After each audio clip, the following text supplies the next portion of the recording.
calculate the pH of 10 power minus 8 molar concentration of H2SO4 சரியா.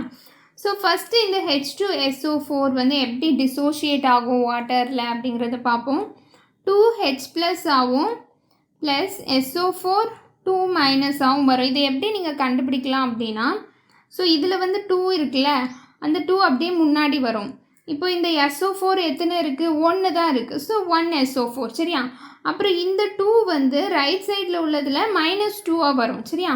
இந்த 1 வந்து left சைடில் உள்ள ஹெச்சில் +1 மாறும். ஸோ இது உங்களுக்கு அயனைசேஷன் எப்படி நடக்குதுன்னு தெரியும்னு நினைக்கிறேன். ஓகே, ஸோ இப்போ வந்து கொஸ்டினில் H2SO4 வந்து 10 power -8 இருக்குது அப்படின்னு கொடுத்துருக்காங்க.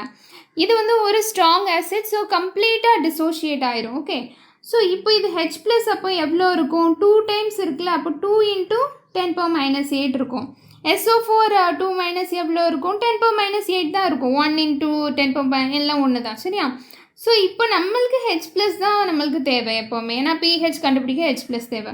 ஸோ ஆக்சுவலி நீங்கள் பார்த்தீங்கன்னா இந்த 10 power -8 வந்து ரொம்ப கம்மியான வேல்யூ சரியா. ஸோ இப்படி கம்மியான வேல்யூஸ்லாம் இருக்கச்சில் நம்ம pH கண்டுபிடிக்கச்சில் வாட்டரோட H+ கான்சன்ட்ரேஷனையும் நம்ம எடுத்துப்போம் சரியா. ஸோ வாட்டர் வந்து வாட்டர் கூட சேர்ந்து என்ன தான் மாறும் அப்படின்னா H3O+ ஆகும் OH- ஆகும் மாறும் சரியா. எவ்வளோ இருக்கும் அப்படின்னா 10 power -7 கிட்ட ரெண்டுமே இருக்கும் சரியா. ஸோ யூஸ்வலாக நம்ம இதோட H+ கான்சன்ட்ரேஷன் கன்சிடர் பண்ண மாட்டோம், ஏன்னா வந்து ரொம்ப சின்ன வேல்யூ தான். பட் தென் நம்மளுக்கு கொஸ்டினில் இருக்கிற வேல்யூவே ரொம்ப சின்னது 10 power -8. ஸோ அதனால இது ரெண்டையுமே கன்சிடர் பண்ணோம் சரியா. ஸோ நம்ம H+ ஃப்ரம் ஆசிட்லேருந்து நம்மளுக்கு எவ்வளோ H+ கிடச்சிச்சு நம்ம கண்டுபிடிச்சோம்ல இது சரியா. 2 × 10 power -8 சரி. அடுத்து H+ ஃப்ரம் வாட்டர்லேருந்தும் கிடைக்கும். அது யூஸ்வலி நம்ம இக்னோர் பண்ணிடுவோம். இப்போ 10 power -3 தான் உங்களுக்கு கொஸ்டினில் கொடுத்துருக்காங்க அப்படின்னா நம்ம மோஸ்ட்டாக இக்னோர் பண்ணிடுவோம், ஏன்னா இது தேவையில்லை, ரொம்ப சின்னது தான். ஓகே, 10 power -7 ஆனால் இப்போது தேவைப்படுது. ஓகே, ஸோ இப்போ இது ரெண்டையும் நீங்கள் ஆட் பண்ணுங்கள். H+ வந்து டோட்டலாக எவ்வளோ இருக்கும்? 2 × 10 power -8 ப்ளஸ் 10 power -7. ஸோ இதை நம்ம எப்படி எழுதலாம்? 2 × 10 power -1 × 10 power -8 ப்ளஸ் 10 power -7ன்னு எழுதலாமா? ஏன்னா 10 power -7 சரியா. ஸோ -7ம் -1ம் சேர்ந்து தானே -8. நான் ஜஸ்ட் அப்படி பிரித்து எழுதியிருக்கேன், ஏன்னா 10 power -7 காமனாக எடுத்துடலாம்ல. 10 power -7 காமனாக எடுத்துட்டா மிச்சம் என்ன இருக்கும்? 2 × 10 power -1 ப்ளஸ் இதில் வந்து ஒரு 1 இருக்கும் சரியா. ஸோ உங்களுக்கு வந்து இதை எப்படி எழுதலாம்? 10 power -7 2 × 0.1 10 power -1 என்னது? 0.1 × 1. ஸோ டோட்டலாக நீங்கள் பண்ணிங்க அப்படின்னா உங்களுக்கு 1.2 × 10 power -7 கிடைக்கும் H+ கான்சன்ட்ரேஷன் சரியா.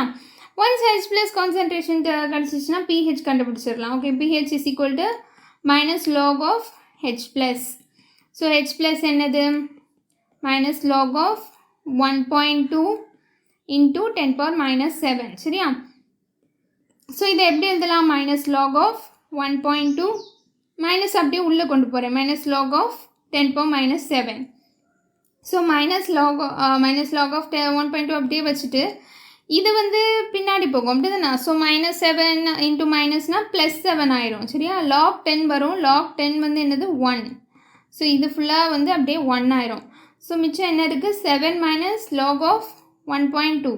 ஸோ log of 1.2ஓட வேல்யூ என்னதுன்னா மோஸ்ட்லி கொஸ்டின்லேயே கொடுத்துருவாங்க 0.07. ஓகே, ஸோ ரெண்டையும் மைனஸ் பண்ணிங்க அப்படின்னா 6.9. pH வந்து 6.9. லைட்லி கொஞ்சம் acidic pH, slightly acidic, very slightly acidic சரியா.